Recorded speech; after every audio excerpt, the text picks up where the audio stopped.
예, 긴박하게 돌아가는 한반도 정세, 한반도 미래포럼 이인배 이사, 그리고 IBK 경제연구소 조병원 박사, 조봉현 박사님, 그리고 YTN 박성호 보도국 선임 기자 함께 자세히 얘기 나눠보도록 하겠습니다. 안녕하세요. 네, 맞습니다. 박성호 선임 기자가 이제 새로 오셨으니까 먼저 질문 한 가지를 드릴게요. 좀 전에 그 신호 기자가 보도를 했지만은 남과 북이 모두 이번 조치를 해서 일단 손해를 봐요. 피해를 보는데 이런 조치를 내놓은 배경 어떻게 해석을 해야 될까요? 자, 안보냐 경제냐. 일단은 그거를 선택하려 할 때 정부로서는 안보를 선택할 수밖에 없었겠죠. 다만 이런 게 있을 수 있습니다. 그러니까 지금 조 박사님도 말씀하셨듯이 경제라고 하는 것은 어떤 체제가 안정이 되고 특히 불안이 없어야 되는 거거든요. 근데 그것은 남북 간의 문제만이 아닙니다. 개성공단에서 만든 물건을 우리끼리 쓰고 반입하고 반출하고 하는 그 차원을 넘어서 해외로도 나간다.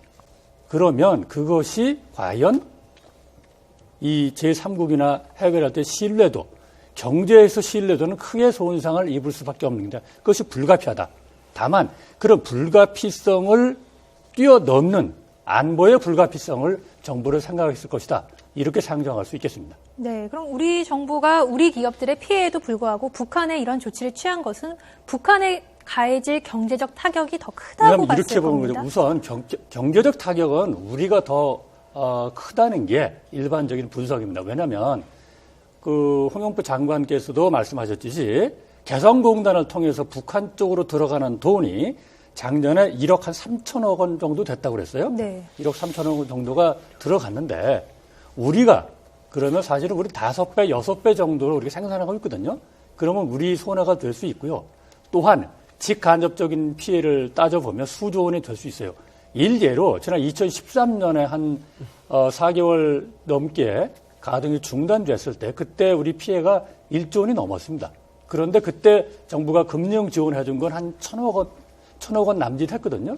과연 보상도 얼마나 빨리 이루어질 것이며 그것이 좀 문제가 되는 거 기업하는 입장에서는 그렇죠. 네. 근데 다시 말씀드리면 안보와 경제를 선택했을 때는 아마 안보를 선택한 것이 정부의 고민이었을 것이고 다만 한 가지 말씀드리고 싶은 것은 개성공단 입주 기업들의 안전이라든지 또는 사전에 입주 기업들의 피해 대책이라든지 이런 거 좀 세워서 지금 북한이 4차 핵실험 하고 난 다음에 시간이 뭐 길다면 길고 짧다면 짧은데 그 기간에 좀 더 스무드하게 좀 더 완만하게 조치를 취할 수는 없었을까 하는 아쉬움은 있습니다. 네, 조 박사님께 여쭤보겠습니다. 이번 우리 정부의 조치로 인해서 북한에 가해질 경제적 타격은 어느 정도 될까요? 네, 개성공단 때문에 우리 쪽 피해도 아마 클 것 같고 그다음에 네. 북한 쪽 피해도 커질 것 같습니다. 절대적 규모로 비교하면 우리 쪽 피해가 크겠지만 남북한 경제력 격차가 약 40배 나기 네. 때문에 실질적으로 타격은 네. 북한보다 네. 훨씬 크다 이렇게 정리할 수 있을 것 같고요. 우선 북한이 지금 김정은 체제에 와서 여러 가지 전시성 사업에 많은 외화들을 지금 사용했는데 외화 확보가 비상이 걸려 있거든요. 이런 와중에 공식적으로 외화 확보할 수 있는 게 연간 한 1억 달러 정도거든요. 이게 자체가 이제 중단이 되는 문제.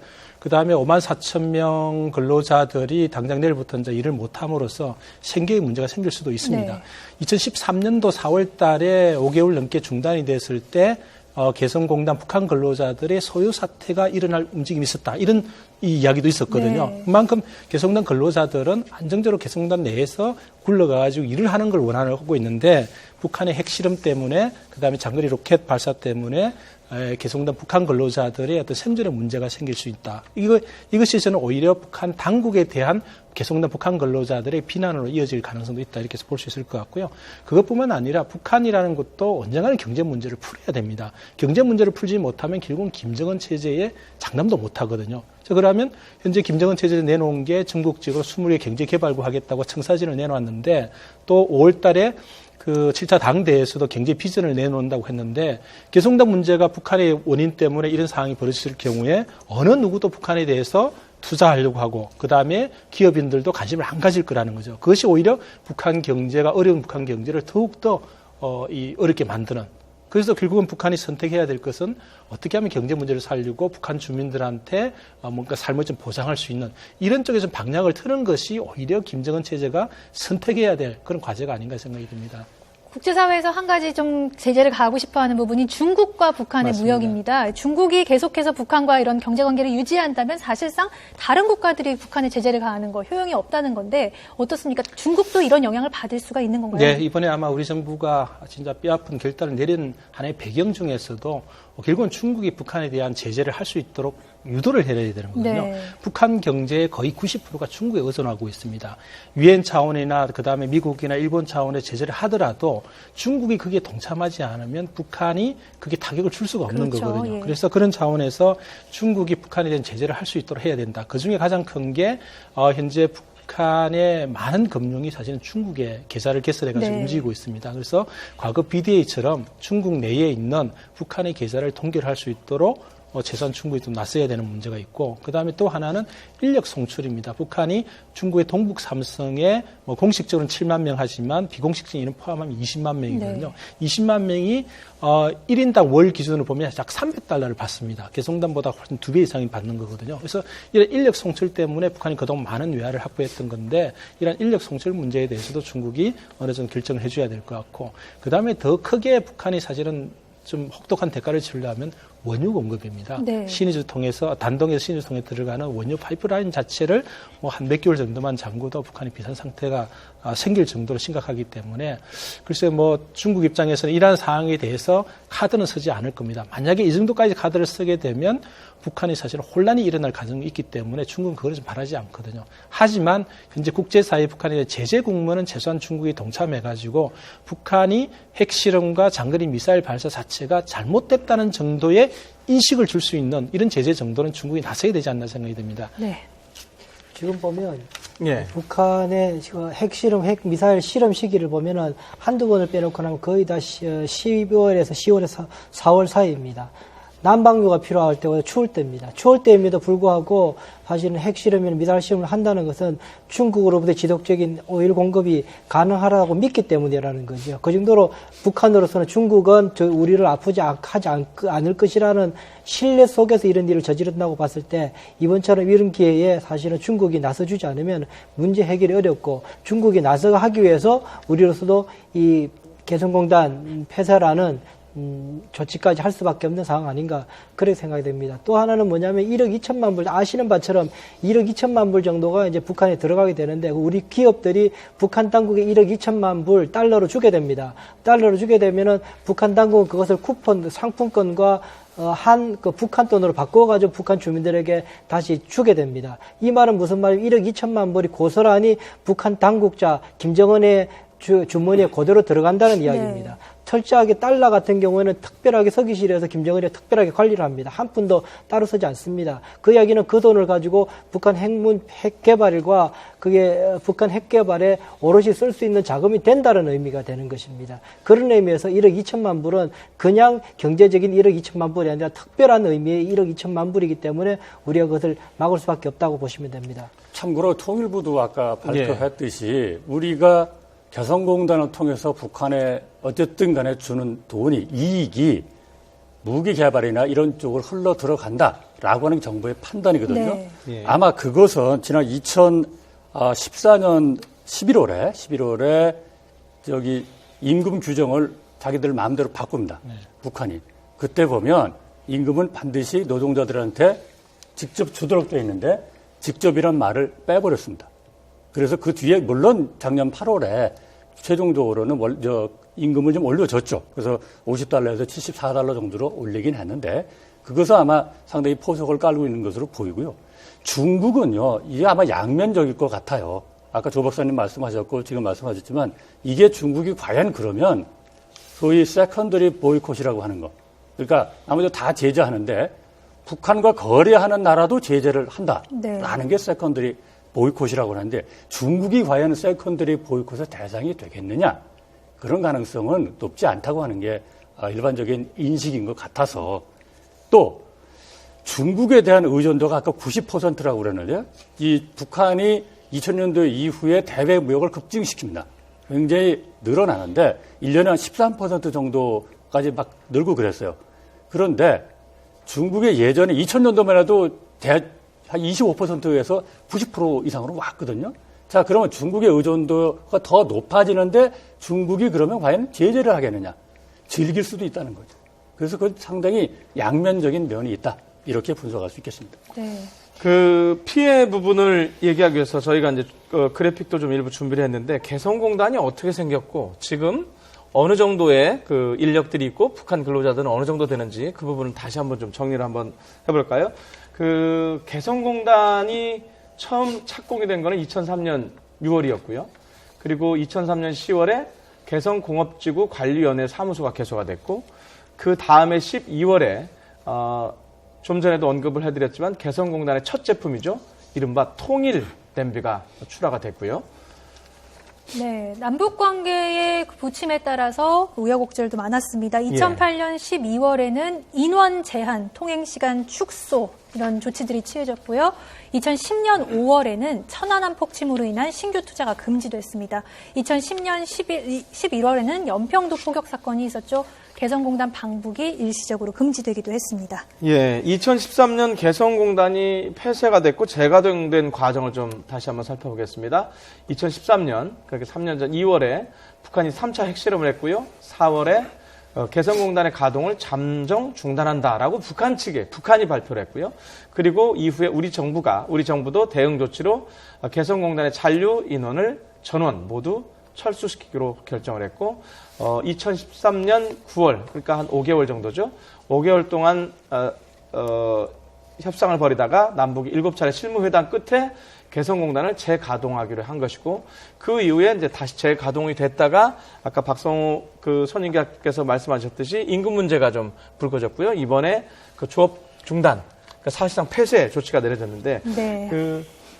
조 박사님, 네. 그 지금 개성공단 내에 우리 기업들이 어느 정도 입주해 있고 그 생산 능력이라든가 이런 걸 좀 저희가 좀 알고 싶은데요. 네, 이제 개성공단이 가동하고 있는 기업이 124개 기업이거든요. 124개 기업이요? 4개 기업이고 생산 금액 자체가 월 한 5천만 달러입니다. 연간으로 하면 5억 달러 정도 되고 있고요.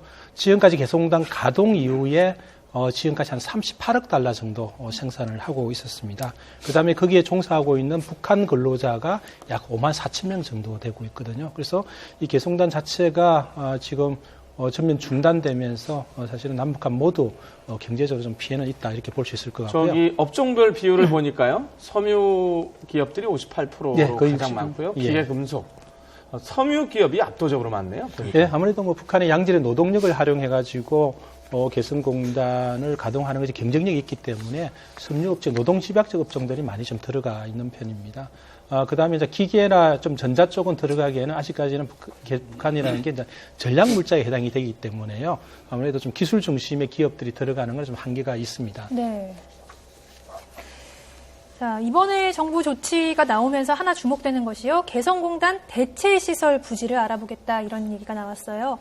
그만큼 우리 기업들이 입게 될 피해에 대해서 일시적인 피해가 발생하는 걸 최소화하기 위해서 대체 부지를 가동할 수 있는지를 알아보겠다 이런 얘기로 해석해도 되는 건가요? 네, 맞습니다. 개성공단이 가동되면서 입주한 기업들이 과거에 이제 중국이나 베트남 나갔던 기업들이 철수하면서 개성공단에 다시 많이 입주를 했거든요. 네.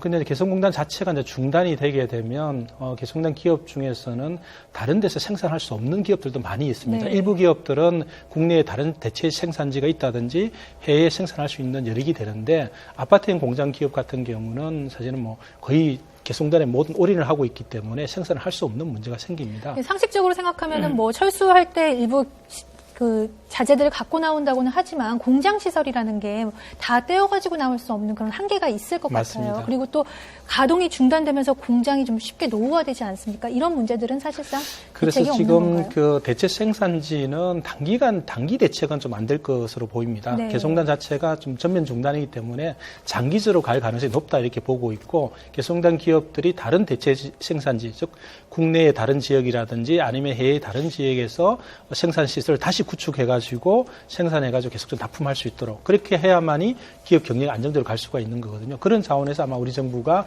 거기에 대한 조치를 내놓은 것으로 보입니다. 아마 근로자들 임금 문제가 크게 될 겁니다. 네.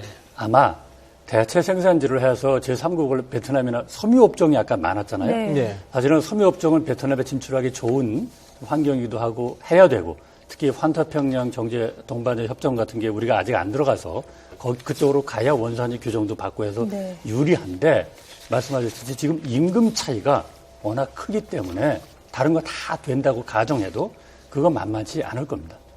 네. 네, 급여랑 잠깐 비교를 하게 되면 지금 중국이나 베트남 같은 경우는 1인당 우리 기업들이 나와가지고 한 $300 정도, 월 $300 정도 되거든요. 근데 이제 개성공단은 한 $160 정도 됩니다. 네. 물론 많이 주는 기업은 $200 정도 되지만 네. 그만큼 개성공단은 안정적으로만 운영이 되면 기업 경쟁력이 충분히 있다는 거죠. 네. 근데 여기에 이제 철수하면서 우리 기업들이 베트남이나 다른 곳에 가더라도 경쟁력을 확보할 수 있을 것인지에 대한 의문이 있다고 하겠습니다.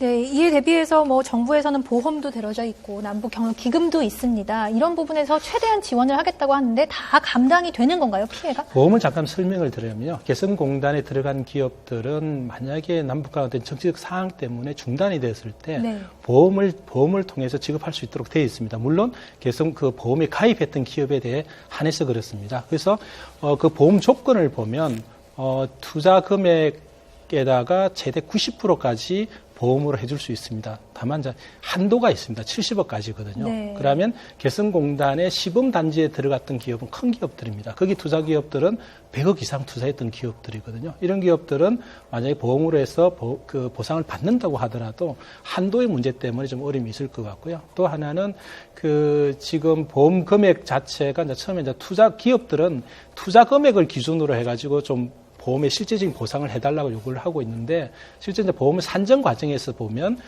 이 잔존 가액이거든요. 그러니까 시설 투자는 한 몇 년 전에 이루어졌기 때문에 그 시설 자체의 가치가 좀 떨어지는 네. 거거든요. 이런 걸 기준으로 이제 보험을 산정하다 보면 기업에 요구하는 거 턱없이 부족할 수 있다는 거죠. 이런 문제가 있고 또 하나는 기업들은 보상의 문제도 중요하지만 오히려 어떤 형태든지 도산되지 않고 가동할 수 있도록 이런 차원에서 정부의 적극적인 지원들을 요구를 하고 있습니다. 네, 제가 전에 개성공단을 한번 취재한 적이 있는데요. 그 유럽 쪽에서 독일이나 뭐 이런 국가들에서 개성공단에 투자하는 거에 굉장히 관심을 가지고 있었어요. 근데 사실상 이렇게 안정적인 운영이 불가능해지면 이런 것들은 물 건너갔다고 봐야 되는 건가요? 네, 우리 정부가 지금 개성공단 국제화 문제라 해가지고 사실은 이런 사태에 대비해가지고 우리 정부가 지금 국제화 문제를 들고 나와가지고 추진했던 거거든요. 네. 즉 개성공단은 우리 기업뿐만 아니라 세계 각국의 기업들이 경쟁력이 있도록 들어오면 그러면 개성공단 자체가 북한이 마음대로 못할 것이다 해가지고 국제를 추진했던 건데 문제는 뭐냐면 외국 기업들은 냉정합니다. 북한이 안정적으로 개성공단을 가동할 수 있다는 걸 보여줘야 되거든요. 네. 그러니까 이번에 핵실험이라는 장거리 미사일 이런 발사 없이 북한이 개성공단에 대해서 오히려 시장 경쟁 논리에 의해서 적극적 협력을 했다고 하면 아마 외국 기업이 들어갔을 거라는 거죠. 근데 북한이라는 것은 항상 이 정치적 리스크를 지고 또 이런 국제사회에 향해서 도발을 하다 보니까 외국 기업들도 개성공단의 메리트는 있지만 막상 못 들어가는 거죠. 그래서 개성공단에 대한 그건 좀 아쉽지만 북한이 최소한 정경분리 원칙 차원에서 개성공단에 대해서 좀 적극적으로 좀 협력하고 그다음에 개성공단을 통해서 북한이 경제에 도움 되려고 하면 이런 정치적 도발 같은 거는 안 했어야 되는 거죠. 예. 이인배 이사님. 네. 저 국제적인 지금 제재 움직임과 관련해서 몇 가지 좀 질문을 드릴게요. 지금 우리나라 대통령 같은 경우에도 미국 정상, 일본 정상과 이제 대북 제재 관련해서 통화를 했는데 개성공단 조업 중단, 전면 폐쇄라는 건 상당히 강한 조치지 않습니까? 아까 말씀하셨듯이 양쪽 그러니까 미국과 일본과 적어도 사전에 논의를 한 것으로 봐야 될까요? 어떨까요? 일단 논의한 여부야 정상 간의 통화이기 때문에 제가 알 수가 없겠지만 정황상으로 보면 대충 정상이 아니더라도 외교 채널을 통해서라도 분명히 할 수밖에 없는 상황입니다. 제가 오기 전에도 보면은 가드너 상원에 이제 올라가 있는데 대북 제재 법안 중에 가드너 법안이 가장 3개 벽에 있는데 그중 가드너 법이 가장 강력한 법입니다. 한 60페이지에 걸쳐서 돼 있는데 그 법안에 보면은 WMD뿐만 아니라 인권 문제, 해킹 문제 등등 북한이 지금까지 해 있는 모든 죄악에 대해서 응징하겠다. 그것이 다 고쳐질 때까지 하겠다라는 것이 이제 이 가드너 법안입니다. 네. 그 중에 하나가 뭐냐면은 북한 인권에 관한 문제인데 북한 인권에 관해서 이야기하면서 언급하고 있는 것이 뭐냐면은 강제 노동에 대한 문제, 북한 노동자들 해외에서 강제 노동의 문제입니다. 그 강제 노동에 대해서는 그는 분명히 지적하고 있는데 그것이 지적하는 것이 효과가 뭐냐면은 그렇게 됐을 경우에 북한의 그런 강제 노동을 통해서 했던 여러 기업들, 여러 국가들, 중국, 러시아뿐만 아니라 아프리카 국가들 등등 여러 국가들이 있는데요. 국가들이 전 세계에서 굉장히 부도덕한 국가로 낙인 찍히게 되면 낙인 효과를 갖게 됩니다. 그런 나라와 거래하는 것에 대해서 국가들이 대단히 불편할 수밖에 없는 것이죠. 그렇기 때문에 사실은 이번에 미국의 제재법은 대단히 강력한 법이 되는데요. 특히 제가 들은 바에 이런 것이 있습니다. 이 북한 노동 해외 근로자들의 노예적 노동에 대해서 이야기를 하니까 아프리카 국가들이 대단히 심정적으로 동의가 많았다고 그럽니다. 사실은 해외 노동이 많지는 않습니다만 그 이유가 뭐냐면은 아프리카 흑인들의 예전의 노예 상황에 대해서 그런 정서적으로 그런 동감이 있어서 만약에 그런 북한의 행동에 대해 대단히 반감이 많았다고 그런 겁니다. 그렇듯이 유럽을 비롯해서 북한의 해외 노동자들에 대한 부도덕한 노동 착취에 대해서 대단히 많이 좀 주목하고 있는 상황에서 개성공단 저렇게 폐쇄 결정을 내리게 된 겁니다. 또 한 가지 궁금한 게요. 지금 저희가 제재를 가하는 상대가 북한 아닙니까? 무슨 일이 있더라도 남북한 간의 한라인은 항상 가동이 됐던 걸로 제가 알고 있는데, 예를 들면 통일부에도 있고요, 뭐 국정원 간에도 있고, 이번 그러니까 대북 제재 조치, 그러니까 개성공단 폐쇄에 대한 제재 조치를 저희가 물론 언론을 통해서 발표를 하면 당연히 북한도 보겠죠. 뭐 저희 방송도 우리 방송도 다 보기 때문에. 그런데 별도의 채널을 통해서 이걸 통보를 해야 되는 건지, 또 그리고 앞으로 이렇게 서로 관계가 악화되더라도 그런 어떤 한 라인이 계속 유지가 되는 건지가 상당히 궁금하거든요. 예, 사실 개성공단의 여러 가지 채널을 통해서 남북 간에 경성됐을 때 민간 또는 정부 간의 채널이 아주 물밑에서 접촉하는데 유용한 채널이었기는 했습니다. 사실 우리 정부가 북한과의 제재나 여러 가지 정책을 고민하게 될 때 아쉽고 사실은 조금 아팠던 부분 중에 하나가 제재를 통해서 우리가 보들 손실도 있지만 전략적으로 미래에 이렇게 계속 갈 수는 없는 상황일 테니까 미래에 우리가 어떻게 북한하고 다시금 대화의 물꼬를 트고 서로 소통의 기회를 잡을 것인가 할 때 개성공단에 대한 그런 채널에 대한 대단히 아쉬움은 있었을 것입니다. 그렇지 않더라도 지금 상황에서는 해외 공간을 통해서나 여러 가지 채널을 통해서 충분히 북한과의 채널이 많이 있습니다. 많이 있기 때문에 개성공단이 닫힌다고 해서 맞추지는 않고요. 지금은 사실은 남북 교류와 협력이 꽤 오랫동안 진행된 게 있기 때문에 각 국회의원들도 채널 개인적으로 야당도 마찬가지고 여당도 마찬가지고 그렇게 북한 내부 깊숙이 채널을 가지고 계신 분들도 있고 해서 만약에 필요하다면 어떤 식으로든지 상호 간에 속내는 서로가 교환할 수 있는 그런 채널이 있다고 저는 봅니다. 예, 지금까지 자, 조금 전에 또 일본에서 긴급 뉴스가 속보가 하나 들어왔는데요. 일본도 대북 제재를 독자적으로 결정을 했다는 얘기인데요. 네, 제재 방안에는 북한 국적자의 일본 입국을 원칙적으로 금지하고 대북 송금 규제를 강화하는 내용이 담겼습니다. 정부 대변인인 스가 요시히데 관방장관이 발표한 내용인데요. 아베 신조 총리가 주재한 국가안전보장회의가 끝난 뒤에 기자회견을 통해 이런 내용을 발표했다고 합니다. 다시 한번 전해드리겠습니다. 일본 정부가 미사일 발사를 강행한 북한에 대해 독자적인 제재를 결정했습니다. 예, 제재 방안에는 북한 국적자 일본 입국을 원칙적으로 금지를 하고 대북 송금 규제를 강화하는 내용이 담겨 있다는 거였습니다. 자, 지금까지 개성공단 잠정 폐쇄와 관련해서 세 분 전문가와 함께 얘기 나눠봤습니다. 자, 세 분 오늘 수고하셨습니다. 그렇습니다.